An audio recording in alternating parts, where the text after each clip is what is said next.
하게만 보고를 드리도록 할게요.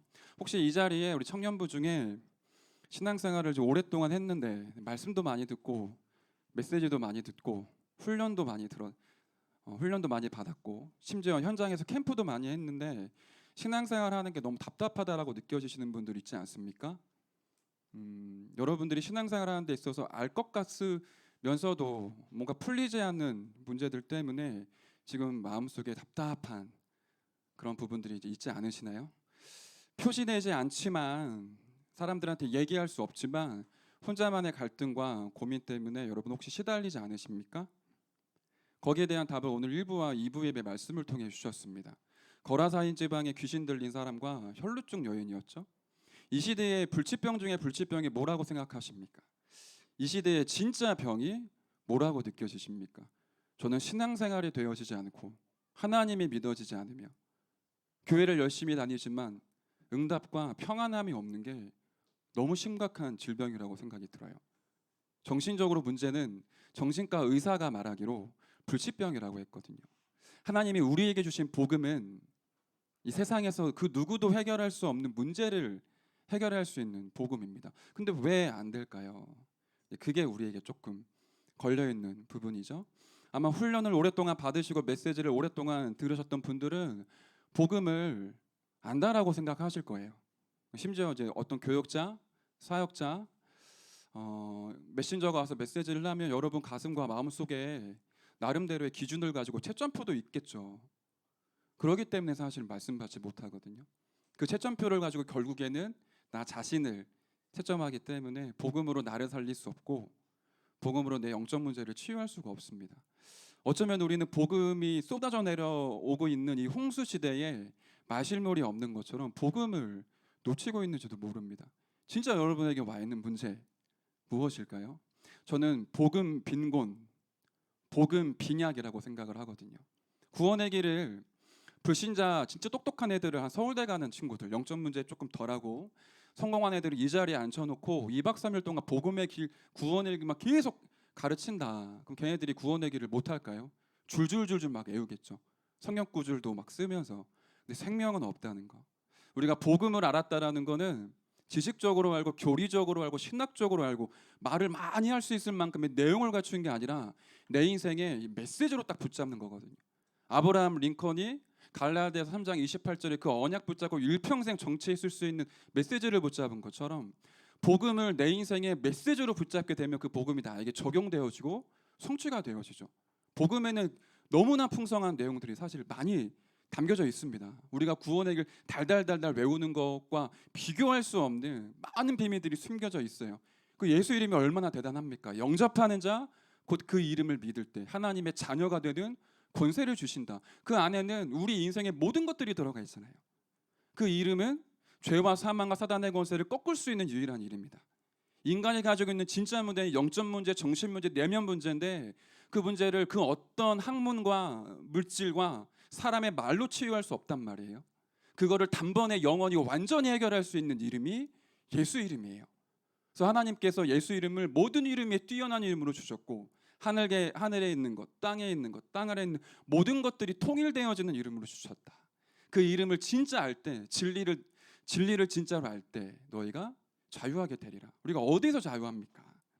죄에서, 이 사단의 공격에서, 내가 갖고 있는 영적 문제에서, 여러 가지 상황과 어려움 속에 죽을 수밖에 없었던 이 운명에서 자유할 수 있는 유일한 이름으로 그리스도를 주셨어요. 오늘 1부 강단 말씀, 2부 강단 말씀을 좀 곰곰이 여러분이 많이 묵상하셨으면 좋겠고, 제가 시간이 많지 않기 때문에 많은 설명은 못할 것 같아요. 예수 그 이름, 우리에게 신분을 바꿔주시는 이름이며 그 신분 따라 내게 지금도 끊임없이 공격하고 있는 악령의 권세를 완전히 꺾을 수 있는 그 권세를 주셨어요. 그 신분 권세를 내 것으로 누릴 때 나에게 실제적인 능력이 회복되어진다라고 메시지를 주셨습니다. 그런데 정신 문제 있는 사람, 여러 가지 육신적인 문제 있는 사람 마음대로 안 되잖아요.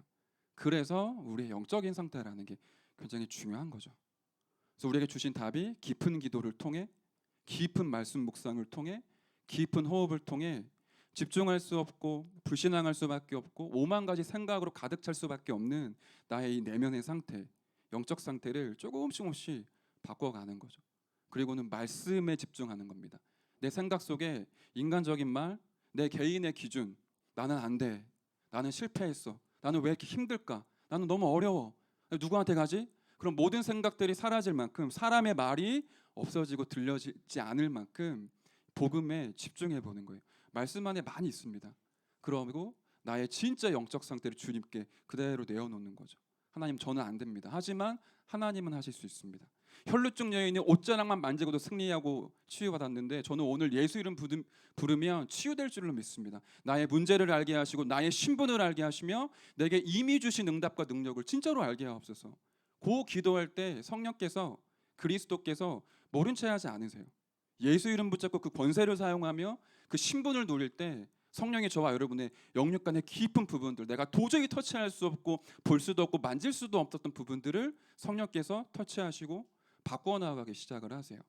그 축복과 응답을 누리는 한 주 되시길 바랍니다. 그리고 이 예배 후에는 우리 전교인 캠프 오늘 포럼과 축제가 있습니다. 제가 메시지를 많이 할 수 없지만 중요한 말씀을 좀 확인하기 위해 갖고 왔는데요. 성경 한 군데만 봅시다. 사도행전 14장을 펴볼까요?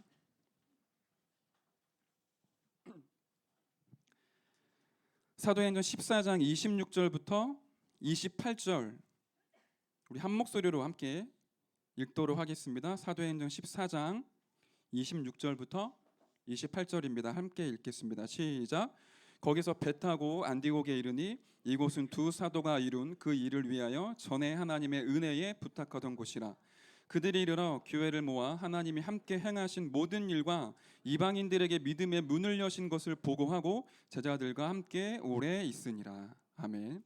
안디옥 교회에 바울과 바나바를 전도 여행으로 파송을 하죠.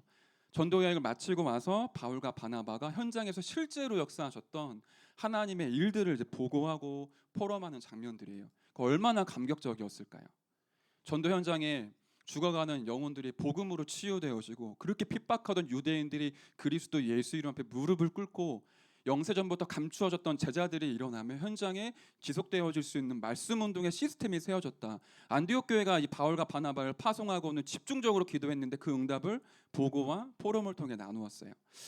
우리 전교인 캠프가 지금 한 달여 정도 쭉 하나님의 여정으로 인도를 받아왔습니다. 준비 캠프, 그리고 이전 캠프, 실제 캠프로 인도를 받았는데, 준비 캠프라는 거는 은혜를 받는 거라고 하셨어요. 그리고 이전 캠프는 이미 현장에 있는 응답을 찾아내는 거라고 하셨고, 실제 캠프는 거의 축제예요. 하나님이 주시는 그 응답들을 다 가지고 이제 지속되어질 수 있는 시스템을 찾는 건데, 너무너무 감사하게도 임마누엘 서울교회가 한 달 동안 주일 예배 끝나고 4시부터는 전도학교를 캠프 메시지로 받았고요. 수요 예배, 금요 기도회 때도 전도 캠프의 여정 속에서 메시지를 받았어요. 그리고는 각 교구마다 우리 교회에서 특별 집중 40일 새벽 기도를 각 교구마다 중직자들이 3, 4, 5 모여서 함께 새벽 기도했었고, 그러는 가운데 중직자분들과 평신도들이 굉장히 많이 힘을 얻으신 거를 제가 확인을 했어요. 새벽 기도하는 게 힘들고 어렵고 억지로 나가는 게 아니라 그 영적 분위기가 현장에 많이 바뀌어지더라. 그런 고백들 많이 하시더라고요.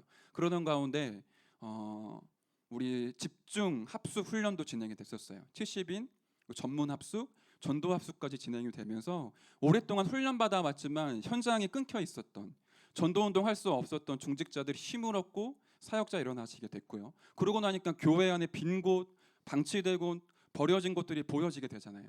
곳곳마다 치유 대상자를 찾고, 방황하고 있는 렘넌트들을 찾고, 지금 방황하고 있는 남자 성도님들을 찾아 말씀 운동 시스템을 세웠는데, 하나님이 너무너무 기뻐하시는 증거들과 응답들을 많이 주셨어요. 그리고는 이제 엊그저께 금요일, 토요일 이틀 동안 각 교구마다 캠프를 진행을 했습니다. 오늘 그 캠프에 대한 보고와 간증, 그 감격, 그거를 나누는 시간이 4시부터 진행이 됩니다. 우리 임마누엘 서울교회 전체 축제이기 때문에 우리 태영아부터 노년에 이르기까지 모든 성도들이 그리스도 앞에 딱 서는 중요한 시간에 우리 청년부가 함께 참여하셨으면 좋겠습니다. 그래서 오늘 예배가 마치고 나면 발걸음을 그냥 집으로 가지 마시고요, 이 안디옥 교회에서 일어났었던 그 전도 운동의 향연 축제를 오늘 임마누엘 서울교회에서 그대로 성취가 되어지는 것을 확인하셨으면 좋겠습니다. 이 성경적 전도 운동의 흐름이 끊겨 있는 게 아니라 진짜 임마누엘 서울교회 우리 중직자와 렘넌트들을 통해 하나님을 이루고 계시는구나. 그거를 여러분이 눈으로 보시고 귀로 듣고 가슴으로 담으시는 은혜 있으시길 바랍니다. 그래서 내려가셔서 한 자리에 가급적이면 이제 앉아서 쭉 축제를 나누시고요. 돌아가는 시간은 여러분들 이 스케줄에 맞게 하시면 되니까 가급적 다 참여를 하시면 좋겠어요. 그리고 중요한 광고 한 가지 덧붙여 말씀을 드리면 청년부가 사실은 기도운동의 원동력이 있었습니다. 그게 3년여 동안 교역자들이 아침 7시에 새벽 기도를 진행을 했었어요. 근데 그러는 흐름 속에 우리 임마누엘 서울교회도 새벽 기도를 이제 방송으로 내보내는 그 운동이 시작이 됐고 각 교구, 대학부, 그 중요한 렘넌트 부서에서도 그 새벽 기도에 동참을 하고 있습니다. 그래서 내일부터 우리 임마누엘 서울교회 청년부는 이제 새벽 기도를 교회 새벽 기도로 전환을 하려고 합니다. 제 개인적인 뭐 동기나 욕심 아니고요. 그렇게 우리가 흐름으로 인도를 받으려고 결단을 했습니다. 그래서 여기 계시는 중요한 청년분들도 교회 새벽 기도를 함께 참여해 주셨으면 좋겠고 새벽 5시 30분이에요. 결단하고 그리고 그 뒤에 생방송 보시면 이렇게 커서만 앞으로 돌리면 다시 보실 수 있어요. 녹화는 안 되는데 한 6시 반 20분쯤 트시면 이게 떠요. 그거 이제 커서 앞으로 돌리면 보실 수 있으니까 웃으시는 분들도 계시는데 함께 새벽기도 동참하시고 인도 받으시면 좋겠습니다. 우리 함께 기도하고 마무리합시다. 제가 헌금송을 해야 되는 거죠? 그런가요? 제가 기도하고 마무리하겠습니다. 하나님 감사드립니다. 복음으로만 해결할 수 있는 병, 우리가 숨기고 있고 숨은 이 병을 그리스도 앞에 내려놓습니다. 우리의 신분과 권세를 확인하고 누리는 가운데 모든 질병에서 자유할 수 있는 참된 능력을 우리 청년부에 허락하여 주옵소서. 우리 인생을 담고 신앙생활하며 그리스도를 증거해야 될 사명을 언약으로 붙잡을 수 있도록 청년부를 축복하여 주옵소서. 237 나라 살리는 청년부가 될 수 있도록 하나님께서 응답하여 주옵소서. 감사를 드리며 예수님의 이름으로 기도드렸습니다. 아멘.